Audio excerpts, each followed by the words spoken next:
Hi, I'm Domenico de Clario. This is the 8th reading in a series of readings that describe 2 walks. The first, breathing for biagio walking, took place in WA from Fremantle to Calabarin, and I've just completed those readings over the first 7 readings of this series.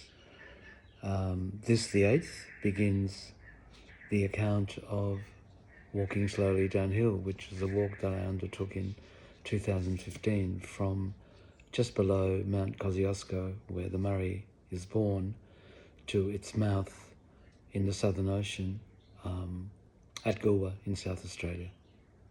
And so begins the account of walking slowly downhill. This following account describes an action that, similarly to breathing for biagio walking, also seeks to affirm walking as an act of innocence, as an act of faith.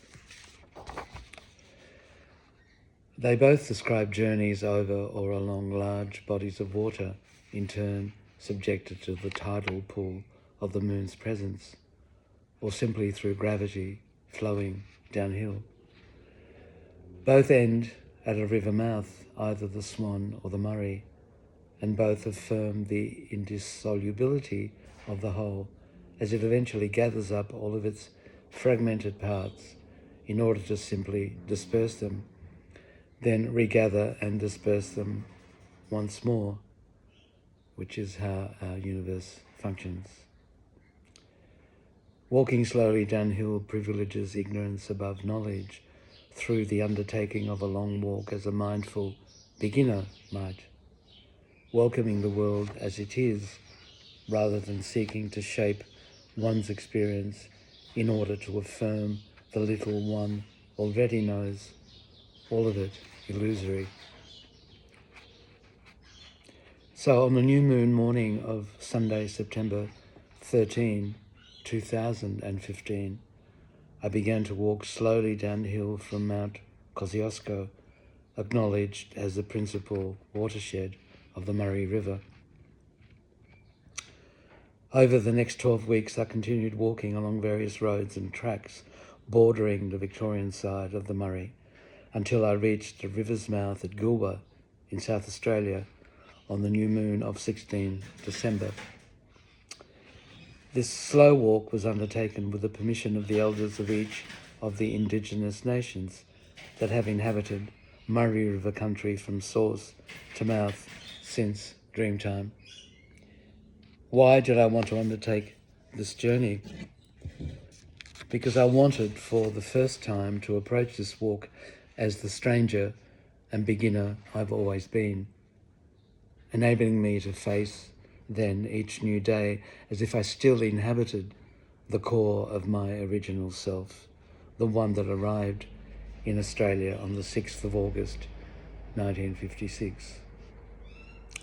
That 9-year-old self could not consequently assume any a priori knowledge of either the topology of the country it crossed or of its various histories. So in this context, I had to now ask, what is the stranger? Beyond perhaps a simplistic Commusian interpretation, to my mind, the stranger lives both an unbelonging and an unbelonged life, as one who is perennially unhinged from one's core, the core from which one's cultural connectedness both manifests and is experienced, and whose roots can be traced back for at least a few generations.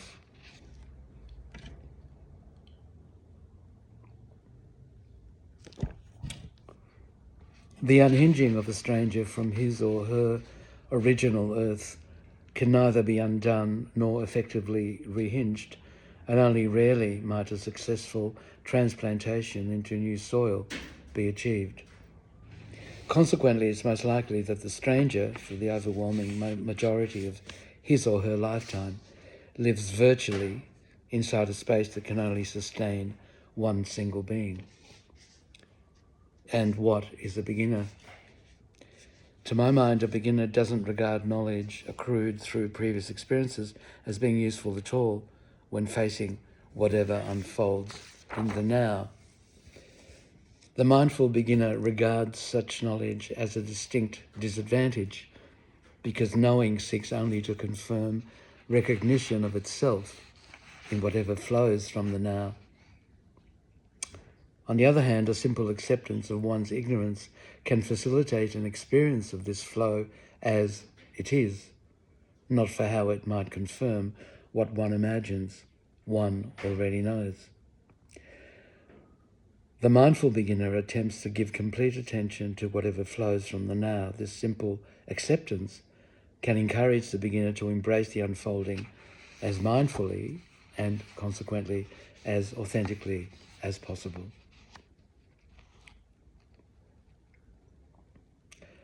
I wanted to walk the Murray's length because it's the most culturally dense river in Australia, both since invasion and before it. Consequently, I wanted to honour or at least acknowledge all of its histories, black, white and in between, that have come to define the river's endlessly changing human and ecological profiles. I wanted to walk because walking is slow, and so one is able to feel the slope of the ground and the force of the wind, the sting of the rain and the burning of the sun's heat, consequently experiencing the plenitude of Murray River country, both visible and invisible, abounding all around. I considered that I might then, for the first time, have the space to reflect with greater clarity upon my experience of living as an Australian who, since his arrival to this continent as a child, spent much of the rest of his life avoiding its essence. I now realise that instead of embracing the new, I constantly gravitated, as many migrants do, to whatever could remind me most intensely of all that I had left behind, assiduously taking refuge in anything I could retrieve of my original cultures as echoes, even if very faint ones, of their faraway existence, avoiding as much as I possibly could the disconcerting new reality of living as a stranger.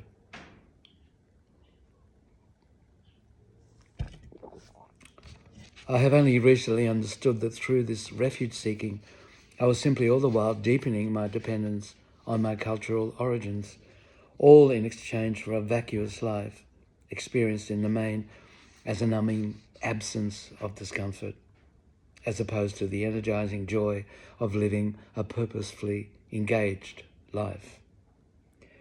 This dependence facilitated a denial of my evolving self and further disabled any desire to better understand the cultural tangles and the consequent psychological outcomes that destiny had assigned me. Consequently, upon gaining this understanding, I have for a number of years increasingly sought whatever opportunity has come my way to confront what I had always feared and attempted to avoid: a direct experience of the huge reach of Australia's open inland spaces and of the multi-millennial histories inherently embedded in the endless land and its vast skies.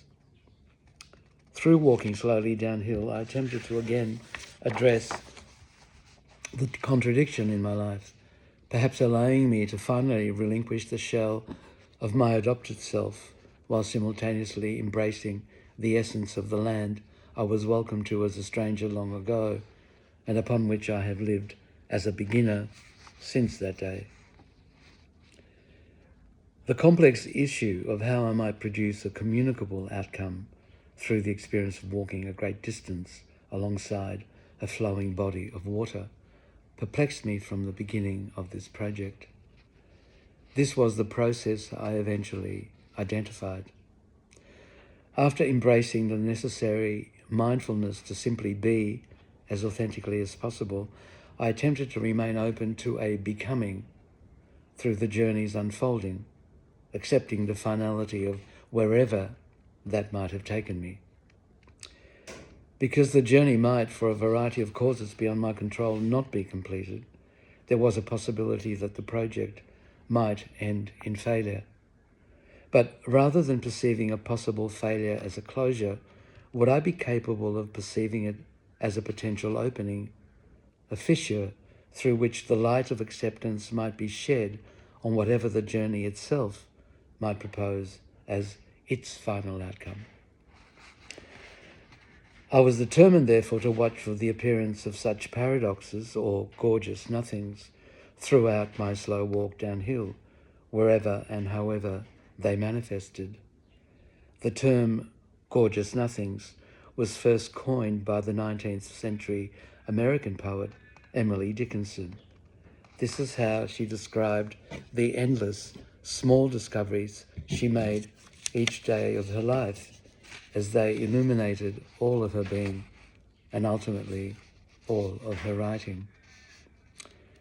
This term alludes to sudden, random insights that occur unexpectedly, followed by the overwhelming realization that the hidden nature of a hitherto seemingly banal object is being revealed to us in all of its rhizomatic mystery. Each evening at the end of the day's walk, I noted them in their various forms as they had gathered in silence down by my feet where each step met the earth.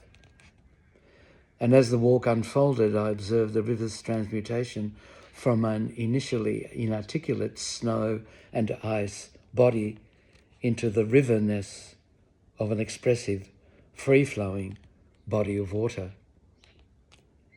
At some point through that process, I began to sing. At first I heard myself intoning a mumbling and humming sotto voce version of some of the songs I love. It then evolved over time into a full breathing out of each note from my chest through my throat, and then, in full gratitude for my capacity to breathe, into the space around and above the journey's path.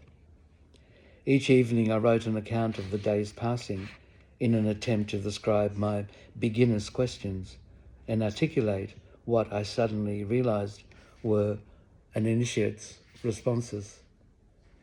And I found myself asking, what is an initiate?